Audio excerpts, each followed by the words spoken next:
Bismillahirrahmanirrahim.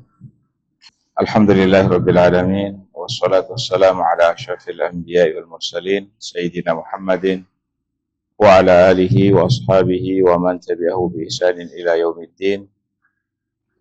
Allahumma shalli wa sallim wa barik ala sayyidina Muhammad wa ala ali sayyidina Muhammad kama shallaita wa sallamta ala sayyidina Ibrahim wa ala ali sayyidina Ibrahim fil alamin innaka Hamidum Majid. Amma ba'd.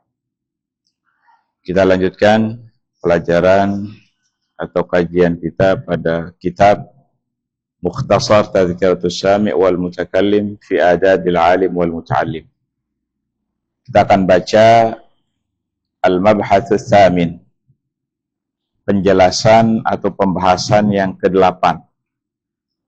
Qala al-muallifu rahimahullah, Al-Mabhatsus Tsamin, pembahasan yang ke-8.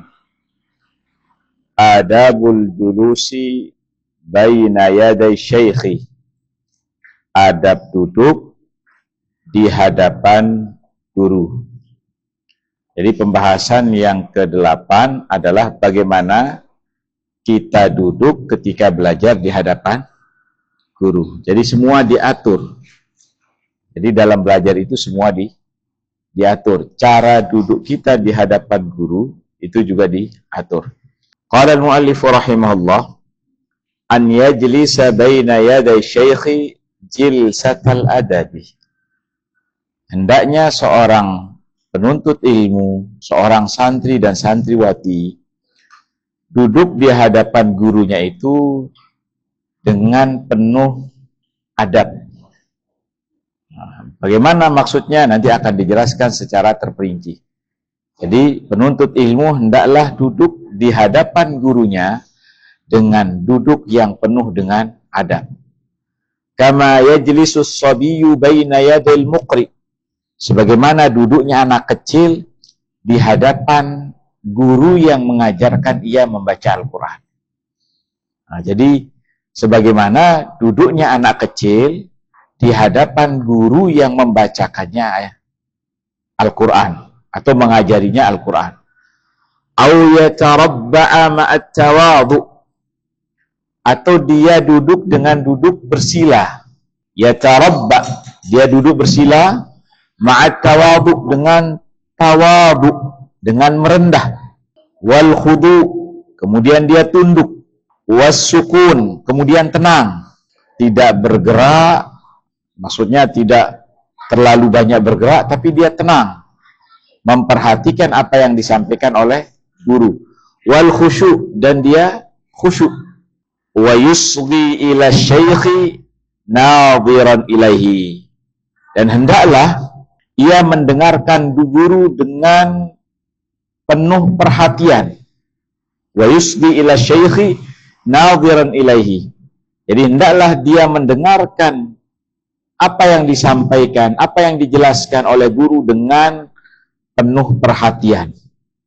Nah, jangan tersibukkan dengan hal-hal yang lain, entah dengan penanya, entah dengan bukunya, atau yang lainnya. Jadi dia mengeluarkan semua perhatiannya untuk mendengarkan apa yang disampaikan oleh guru. Muqbilan bikulliyatihi alaihi, kemudian menghadapkan seluruh badannya. Muqbilan bikulliyati, menghadapkan bikulliyati, semua badannya, alaihi, kepadanya. Nah, jadi jangan setengah-setengah. Jangan setengah-setengah. Jadi dia memandang atau menghadapkan seluruh badannya kepada guru. Jangan setengah-setengah, menyamping, atau apalagi membelakangi. Jadi harus menghadap dengan keseluruhan badannya dengan melihat kepada gurunya. Muta'aqqilan liqaulihi, kemudian berusaha memahami apa yang disampaikan, apa yang dia ucapkan. Dia berusaha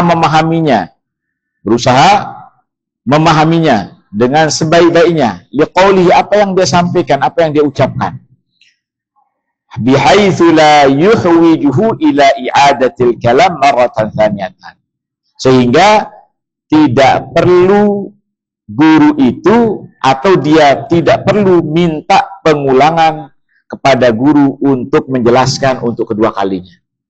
Jadi perlu dia memahami apa yang diucapkan, kemudian menghadap kepada guru dengan seluruh badannya, dengan seluruh dirinya, dengan harapan jangan sampai dia meminta kepada guru untuk mengulangi apa yang dia ucapkan marratan tsaniyatan untuk kedua kalinya. Oh, minta ulang. Nah, jadi jangan sampai karena kelalaian kita memperhatikan atau mempermainkan ini itu dalam belajar sehingga minta ulang lagi. Ini tentu menyusahkan. Kemudian qala al-muallif rahimahullah wa la yaltafitu min ghairi daruratin, dan janganlah ia menoleh entah ke kiri maupun ke kanan, apalagi sampai ke atas, min ghairi daruratin, tanpa adanya kebutuhan. Wala yanzuru an yaminihi wa an shimalihi, janganlah dia menoleh ke kiri dan ke kanan, au fawqahu, atau ke atas, au amamahu, atau menoleh ke depannya, bila hajatin, tanpa ada keperluan. Nah, jadi fokus memperhatikan apa yang disampaikan, apa yang diucapkan, tanpa tersibukkan menoleh ke kiri dan ke kanan. Wala siyama inda bahthihi ma'a syaikhi aw kalamihi ma'ahu, lebih-lebih ketika dia sedang berdiskusi ma'a syaikh, bersama gurunya, aw kalamihi ma'ahu, atau ketika dia berbicara. Jadi ketika dia berhadapan, berbicara, berdiskusi dengan gurunya tentang suatu masalah, maka jangan sampai dia menoleh ke kiri, atau menoleh ke kanan, atau menoleh ke atas, sedangkan gurunya di hadapannya. Jadi dia fokus melihat, kemudian mendengarkan apa yang disampaikan. Jangan gurunya di depan, kemudian dia menoleh ke kiri, atau menoleh ke kanan, atau ke atas, atau membelakangi gurunya. Jadi fokus memperhatikan, duduk dengan tawadhu, khusyuk, tenang, kemudian perhatikan, fahami apa yang disampaikan. Nah, kalau memang sudah melakukan hal itu dan kurang jelas, maka mintalah untuk diulang kembali dengan penuh adab. Qala al-muallif rahimahullah, wa la yattaribu li dajjatin yasma'uha. Nah, ini, wa la yattaribu, jangan ia terganggu, guncang, lidajjatin yasma'uha, karena suara gaduh yang didengarnya. Ini sering kadang banyak santri yang tidak mengindahkan masalah ini. Jadi ketika dalam pelajaran ada sesuatu yang gaduh, ada sesuatu yang ribut yang dia dengar dari luar, kemudian dia ikut terganggu, kemudian dia ikut ribut karena suara atau kejadian di luar, kemudian mereka ikut terganggu, ikut ribut dan seterusnya. Apapun yang terjadi di luar, ketika kalian sedang belajar, sudah jangan pedulikan. Fokus dengan apa yang disampaikan, kecuali gempa misalkan, ya ini membutuhkan perhatian karena dalam kondisi darurat, ya boleh. Tapi kalau misalkan ada sesuatu, ada yang teriak, ada yang ribut dan seterusnya, jangan kamu ikut juga membuat majelis, majelis menjadi ribut, ikut-ikutan ribut. Ada apa itu? Ada apa? Atau kalian menoleh kiri kanan, gelisah. Nah, jangan seperti itu. Jadi janganlah kalian ikut terganggu atau lidajjatin yasma'uha, karena keributan, kegaduhan yang kalian dengar dari luar majelis. Wala yaltafitu ilaiha, jangan dia menoleh di mana sumber keributannya, di mana, ada apa yang terjadi. Jadi jangan sampai seperti itu. Sudah fokus dengan apa yang disampaikan, karena itu jauh lebih bermanfaat.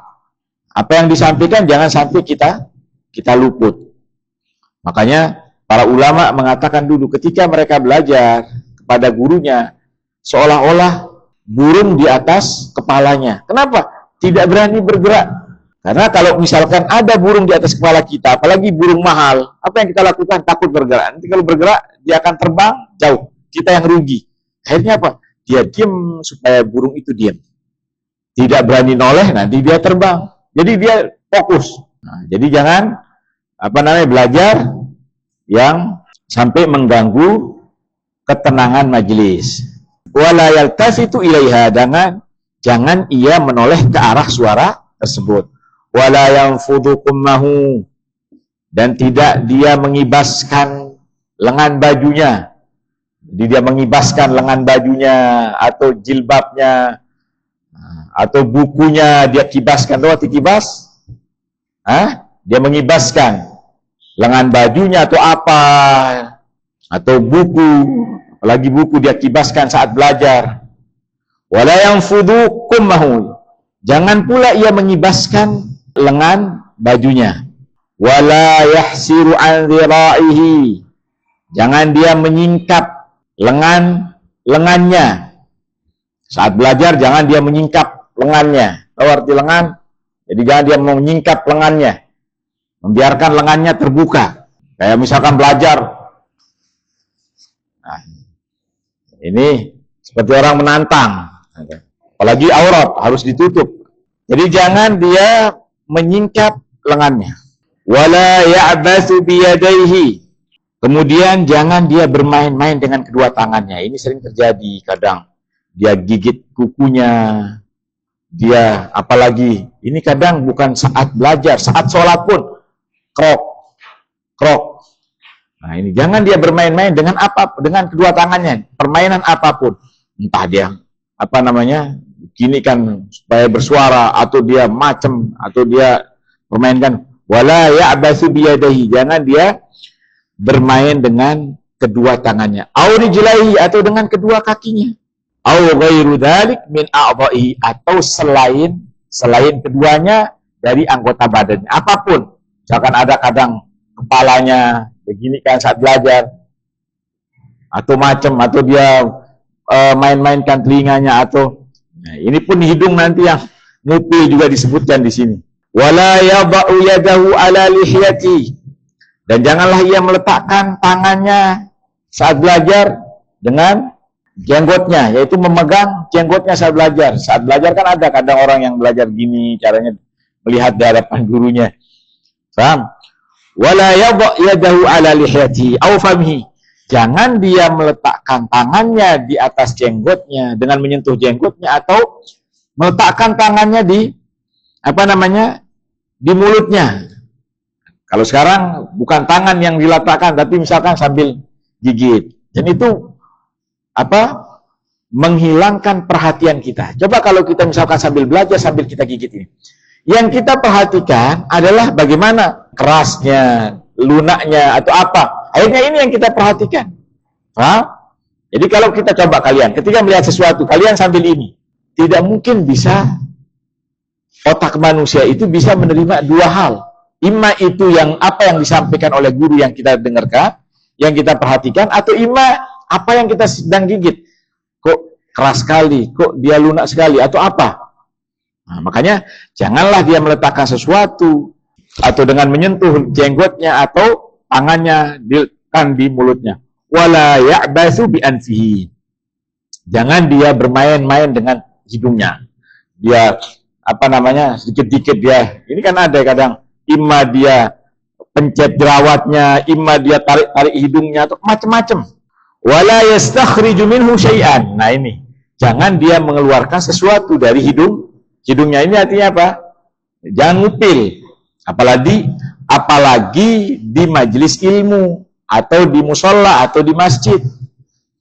Nah, nanti kalau upilnya jatuh, ini menyakiti, mengganggu orang yang sholat. Kalau sampai tercium oleh orang yang sholat, nah ini mengganggu. Ini sangat mengganggu. Jadi wala yastakhriju minhu syai'an, jangan mengeluarkan sesuatu dari hidungnya, bermain-main dengan hidungnya, apalagi sampai mengeluarkan sesuatu di dalam hidungnya, itu pilnya. Wala yaftahu fahu, jangan membuka mulutnya tanpa ada kebutuhan. Wala yaqra'u sinnahu, dan jangan dia mengetuk-ngetuk giginya. Ada enggak seperti itu? Ada kan? Nih, tak. Nah, saat belajar atau apa dia ketuk-ketuk giginya. Wala yaqra'u sinnahu, jangan dia mengetuk giginya. wa la yadribul arda birahatihi. Jangan dia memukul tanah dengan atau lantai dengan telapak tangannya. Pukul-pukul macam. Aw yakhuttu 'alaiha bi asabihi, atau dia menggambar atau menggaris di atas telapak tangannya dengan jari jemarinya. Misalkan gini saat belajar, dia perhatikan ini garis-garis, atau apalagi garis-garis buku atau apa saat guru menjelaskan. Ini termasuk bukan adab di dalam bermajelis. Wala yushabbiku yadayhi, dan tidak menyela-nyela kedua tangannya. Nah, jadi duduknya itu duduk, lima dia tersibukkan dengan pen, tapi wala yushabbik, tidak menyela-nyela kedua tangannya. Wala ya'bathu bi azrarihi, dan jangan dia bermain-main dengan kancing bajunya. Dia macam pokoknya apa yang ada di depannya, entah itu pen, kancing baju atau yang lainnya, jangan. Karena ini akan melalaikan kita dari apa yang disampaikan oleh guru. Qala al-muallif rahimahullah, wa la yastanidu bi hadrati syekh ila haitin. Kemudian seorang penuntut ilmu jangan bersandar bi hadrati syekh, dengan kehadiran seorang guru, dengan adanya seorang guru di hadapan kita, ila haitin, ke tembok. Jadi saat kita belajar, jangan kita menyandarkan pundak kita ke tembok. Aw mikhaddatin, atau dengan bantal, entah itu tembok atau bantal. Aw durabzinin, atau ke pagar. Apa saja, jangan kita bersandar ke tembok atau ke pagar. Aw yaj'al yadahu 'alaiha, atau meletakkan kedua tangannya di atasnya. Wala yu'tiya syaikha janbahu aw dhahrahu, dan janganlah dia memberikan, menghadap kepada syekh dengan samping kiri atau kanannya. Jangan misalkan gurunya di depan, dia menghadapkan sebelah dari anggota badannya ke gurunya. Aw dhahrahu, atau membelakanginya. Guru di depan, kemudian dia hadap belakang. Wala ya'tamidu ala yadihi min waraihi aw janbi, jangan dia meletakkan kedua tangannya di belakangnya atau di sampingnya. Misalkan duduk yang terlarang dengan meletakkan tangan gini, paham? Nah, jadi dengan dia begini, duduk begini tuh. Itu terlarang. Atau misalkan samping. Nah, jadi biar duduk bersila dengan fokus, bukan paham ya? Kalau meletakkan begini, dia bersandar dengan kedua tangannya. Paham ini? Nah, kadang ada orang duduk sini karena tidak ada tempat bersandar, kemudian dia bersandar dengan kedua tangannya, atau kadang gini atau gini. Nah, paham? Wala yukthirul kalam min ghairi hajah, jangan dia banyak bicara tanpa ada kebutuhan. Wala yahki ma yudhiku, kemudian di hadapan gurunya jangan menceritakan sesuatu sehingga membuat orang tertawa. Au yatadamman su'a adabin, atau su'adabin, atau yang mengakibatkan ia beradab dengan adab yang jelek. Wala yadhaku li ghairi ajabin, dan janganlah dia tertawa tanpa ada sebab. Ketika di majelis, jangan dia tertawa tanpa ada sebab. Wala yu'jabu duna syekh, janganlah menampakkan rasa heran mendahului guru. Jadi jangan menampakkan rasa heran mendahului guru. Fa in ghalabahu tabassum tabassama bi ghairi sautin. Kalau seandainya dia tidak bisa menahan ketawa, tersenyum, maka hendaklah dia tertawa atau tersenyum tapi tanpa mengeluarkan suara yang besar. Nah, jadi semua itu ada. Sehingga jangan sampai ketika memang apa yang disampaikan mungkin lucu, tapi jangan sampai gemuruh, ribut, atau apalagi di hadapan guru mengatakan, ini sering enggak? Kalian tidak memperhatikan hal-hal seperti ini. Dan guru pun diam ketika seperti itu. Jadi cukup ketika apa yang disampaikan misalkan lucu, ya cukup dia ketawa tanpa mengeluarkan suara yang besar, apalagi dibuat-buat, apalagi sampai menimbulkan, menampakkan reaksi yang kurang ajar. Dia teriak atau macam. Ini termasuk kurang ajar atau kurang adab dalam belajar. Wala yuksiru tanahnuh min ghairi hajah. Jangan terlalu banyak berdehem. Dikit-dikit dehem. Tidak tahu dia batuk beneran atau buat-buat. Entah dalam apapun, dalam waktu sholat, dalam waktu belajar. Wala yuksiru at-tanahnuh min ghairi hajah. Jangan terlalu banyak berdehem. Kecuali kalau memang dia ada sesuatu yang mengganjal, maka dia butuh berdehem. Tapi kalau keseringan, dikit-dikit, dikit-dikit, nah ini membuat nanti gurunya tersinggung. Ini tanpa ada alasan, tanpa ada sebab, tuh dia berdehem. Wala yabsuq wala yatanakhahu ma'amkanahu. Jangan dia meludah dan tidak mengeluarkan wala yatnakhu. Jangan dia mengeluarkan dahak. Misalkan pas dia belajar, orang belajar tapi dia mengeluarkan terus meludah. Jadi jangan sampai dia meludah atau mengeluarkan dahak. Ma'amkanahu, sebisa mungkin. Kecuali kalau dia batuk misalkan, ya baru. Tapi jangan sampai di depan dia bilang mengeluarkan suara.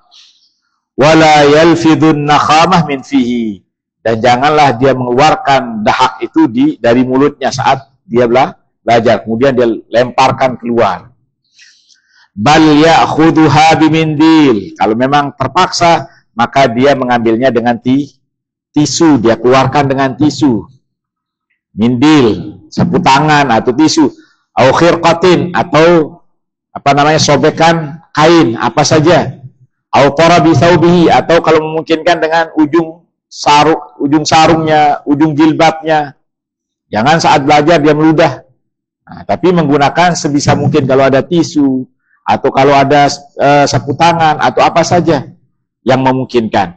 Wa yata'ahadu taghtiyata qadamaihi wa irkha'a thiyabihi. Hendaknya ia menjaga agar kedua kakinya, wa yata'ahad, dan hendaklah dia menjaga taghtiyata qadamaihi, untuk menutup kedua kakinya saat belajar. Jadi jangan sampai ketika belajar dia julurkan kakinya ke depan kemudian melihat sampai terlihat. Hendaklah dia berusaha untuk menutup wa irkha'a thiyabihi, kemudian merapikan pakaiannya, jangan berantakan. Wa suquna yadayhi, dan kedua tangannya tenang. Tidak dikit-dikit gini misalkan, atau gini atau gini, macam-macam, atau kadang gini. Nah, jadi harus tenang kedua tangannya. Inda bahthi, ketika dia mudzakarah, ketika dia musyawarah, au mudzakarati, atau ketika dia diskusi atau mudzakarah dengan gurunya. Wa idza atasa khafadha sautahu jahdahu, apabila ia bersin maka hendaknya khafadha sautahu, dia merendahkan suaranya. Kalau dia bersin, dia berusaha merendahkan suaranya. Jahdahu, semampunya. Misalkan dengan menutup, kalau memang dengan kain atau dengan apa, supaya jangan sampai sengaja cing dengan suara yang keras. Maka berusaha dia tutup dengan, sehingga tidak terlalu besar suaranya. Wasatara wajhahu bimindil, kemudian dia menutup wajahnya dengan sapu tangan atau dengan tisu. Jadi kalau dia mau bersin, kebetulan dia flu, maka dia tutup wajahnya, maksudnya hidungnya dengan mindil, dengan tisu atau dengan sapu tangan, au nahwihi, atau yang lainnya. Wa idza tatha'aba, dan apabila ia menguap, idza tatha'aba, apabila dia menguap, satarafahu, dia menutup mulutnya, jangan dibuka lebar-lebar. Jadi ketika dia ingin menguap, maka tutuplah mulutnya ba'da raddihi mastata'a, setelah dia mencegahnya mastata'a, sebisa mungkin. Misalkan dia sudah berusaha mencegah atau menutup supaya tidak misalkan ketika dia ingin menguap, dia berusaha menutupnya, tapi karena mungkin terlalu ngantuk, akhirnya dia menguap, tapi dengan menutup dengan tisu atau dengan kedua tangannya atau bagaimana. Yang penting jangan ketika belajar, paham ini? Nah, ini termasuk bukan adab. Karena Rasulullah Sallallahu Alaihi Wasallam melarang kita seperti itu, harus kita tutup, jangan sampai ada celah syaitan masuk ke dalam badan kita, dalam tubuh kita. Nah, apalagi dalam pelajaran termasuk tidak beradab. Jadi kalau memang mengharuskan karena apa, maka tutup, jangan dibuka. Wa an Ali radhiyallahu taala anhu qala, dari sahabat Ali radhiyallahu taala anhu, beliau mengatakan, min haqqil alim alaika, termasuk hak alim, hak guru yang wajib engkau tunaikan, hak-hak guru yang wajib engkau tunaikan, antusallima alal qaumi amatan, hendaklah kamu salam atas kaum amatan secara keseluruhan. Misalkan begini, misalkan ada guru dalam suatu majelis, kamu salam kepada kaum secara umum, kemudian wa takhussahu bitahiyyah, kemudian engkau mengkhususkannya dengan penghormatan. Nah, jadi setelah kalian salam, ini jangan perhatikan kalau zaman dulu setiap masuk majelis dia salam dengan suara yang lirih, tidak suara seperti orang awam. Assalamualaikum. Nah, biasa assalamualaikum, sudah itu adabnya, paham? Jangan langsung nerobos ke aula, nerobos ke musola. Jadi masuk salam, tapi jangan sampai mengganggu, apalagi kalau pelajaran sudah dimulai. Nah, cukup salam dengan salam yang cukup didengar dan tidak mengganggu. Nah, kemudian wa takhussahu bitahiyyah, dan engkau mengkhususkan ia dengan penghormatan. Ya, mungkin kalau memungkinkan mendatanginya, kemudian menyalaminya atau apa saja. Setelah kalian salam kepada kaum secara keseluruhan, kepada jamaah, kepada yang hadir, kemudian mengkhususkan ia dengan tahiyat, dengan penghormatan, entah mendatanginya, salam, setelah itu baru duduk. Wa antajlisa amamahu, kemudian setelah itu engkau duduk di depannya. Wala tusyir indahu biyadaik, jangan engkau menunjuk dengan kedua tanganmu di hadapannya. Nah, misalkan dia menunjuk ke kiri kanan di hadapan gurunya. Wala taghmizu bi'ainaika ghairahu, dan janganlah engkau mengalihkan pandanganmu kepada selainnya. Saat kalian di majelis, jangan engkau mengalihkan pandanganmu kepada selain guru. Wala taqulanna, dan janganlah engkau mengatakan di dalam majelisnya, wala fulanun khilafa qawli, wahai guru lain menyelisih pendapat Anda. Nah, jadi diam. Kalau kalian mengetahui bahwasanya guru ini mengatakan sesuatu yang berbeda dari yang lain, mazhab lain, maka kalian diam. Jangan ini mazhabnya ini salah, sedangkan mazhab ini mengatakan seperti ini. Kecuali jika ia mengizinkan, silakan. Barangkali ada pandangan mazhab yang lain, nah baru kalian sampaikan, saya membaca dalam mazhab ini seperti ini.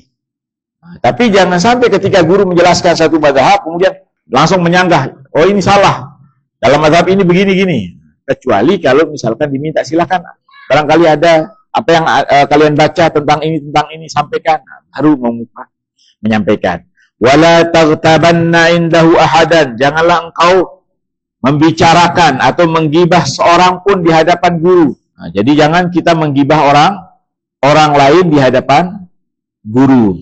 Wala tatlubanna athratahu, jangan kalian mencari-cari kesalahan guru. Jadi jangan sampai cari apa kesalahan guru untuk menjatuhkan kehormatannya, untuk menjatuhkan harga dirinya, atau supaya dibenci oleh orang lain dan seterusnya. Wala tatlubanna athratahu, janganlah engkau mencari kesalahan-kesalahannya. Wa in zalla qabilta ma'dziratahu, kalau guru itu tergelincir dalam kesalahan, maka qabilta ma'dziratahu, maka hendaklah engkau menerima alasannya, uzurnya. Ini mungkin ini alasannya. Atau ketika guru tergelincir dalam suatu kesalahan, kemudian dia maaf, maka terimalah uzurnya. Wa 'alaika an tuwaqqirahu lillahi ta'ala, dan hendaklah engkau menghormati guru itu lillahi ta'ala, semata-mata karena Allah Subhanahu wa ta'ala. Wa in kanat lahu hajatun, jika guru itu memiliki kebutuhan, membutuhkan bantuan, Apa saja? Sabaqtal qauma ila khidmati. Kamu berusaha mendahului orang lain untuk melayani. Jadi kalau guru membutuhkan sesuatu, maka kita terdepan berusaha untuk melayani, untuk membantunya. Nah, bukan justru, ini kayaknya ada gotong royong, ada nyebu. Oh ini ada ini, sama bersembunyi. Oh ini ada pekerjaan ini. Nah, jadi ketika kita dibutuhkan tenaga, pelayanan, khidmat, maka sabaqtal qauma ila khidmat. Kamu berusaha terdepan, mendahului semua yang lain. Wala tusarrahu fi majlisi. Jangan engkau berbisik-bisik di dalam majelisnya, entah itu engkau berbisik-bisik dengan orang lain atau engkau ketika berbicara berbisik-bisik dengan guru. Pelan-pelan suaranya. Wala ta'khudhu bi thawbihi. Dan janganlah engkau memegang saat berbicara dengan guru, engkau memegang pakaiannya. Wala tuliha alaihi idza kasila. Jangan engkau memaksa guru untuk menyampaikan sesuatu ketika guru itu lelah. Oh, tambah atau minta tolong jelaskan kami ini. Nah, tolong syarah ini, tolong sampaikan ini. Kalau guru sedang lelah, jangan kita paksa. Tolong sekali ayo sampaikan ini saya. Nah, jangan. Kalau kita melihat guru itu sedang lelah, maka jangan memaksa supaya beliau menjelaskan, guru itu menjelaskan apa yang ingin kita ketahui kejelasannya. Wala tashba'anna min tuli suhbati. Janganlah engkau jenuh. Jangan merasa puas atau jenuh, merasa lelah min tuli suhbati, yaitu mendampinginya. Nah, jadi jangan merasa jenuh mendampinginya duduk dalam majelisnya atau mendampinginya dalam urusan. Jangan kau merasa jenuh. Fa innama huwa kan nakhlah. Karena gurumu itu umpamanya seperti apa? Seperti pohon kurma. Tantadhiru mata yasqut 'alaika minha syai'. Engkau menunggu darinya mata yasqutu 'alaika syai'. Kapan jatuhnya kurma 'alaika atasmu syai'. Jadi seorang guru itu ibaratnya seperti apa? Seperti pohon kurma. Nah, kita menunggu jatuhnya sesuatu, yaitu apa? Pohon kurma atau buah kurma yang bermanfaat untuk kita. Jadi jangan kita merasa sudah jenuh, sudah capek, sudah lelah. Maka kita bersabar dalam mendampinginya, dalam belajar. Seperti, karena guru itu ibaratnya seperti pohon kurma, tinggal kita menunggu sesuatu yang disampaikan. Maka apa yang disampaikan nasihat itu bermanfaat untuk kehidupan dunia akhirat kita. Ilmu yang disampaikan bermanfaat, dan seterusnya. Sebagaimana pohon kurma menjatuhkan buah kurma yang manis, yang sangat bermanfaat untuk badan kita. Jadi ini pembahasan yang ke-8. Sangat penting kalian baca, kalian pelajari, supaya kalian praktikkan dalam majelis-majelis ilmu, supaya ilmu itu bisa kalian fahami, bisa kalian dapatkan dengan mudah insyaallah taala. Nah, kalau kita tersibukkan saat belajar, noleh ini, pegang ini, bermain ini, keluarkan ini yang mengganggu kita, yang melalaikan kita dari mendengarkan apa yang disampaikan oleh guru. Jadi lebih banyak bermain, akhirnya apa? Tidak faham apa yang disampaikan oleh guru. Kita mohon kepada Allah Subhanahu wa taala diberikan kemudahan dalam menuntut ilmu, diberikan kesabaran dan ketabahan, dan diberikan keistiqomahan oleh Allah Subhanahu wa taala. Amin ya rabbal alamin. Subhanakallahumma bihamdik asyhadu an la ilaha illa anta astaghfiruka wa atubu ilaik. Assalamualaikum warahmatullahi wabarakatuh.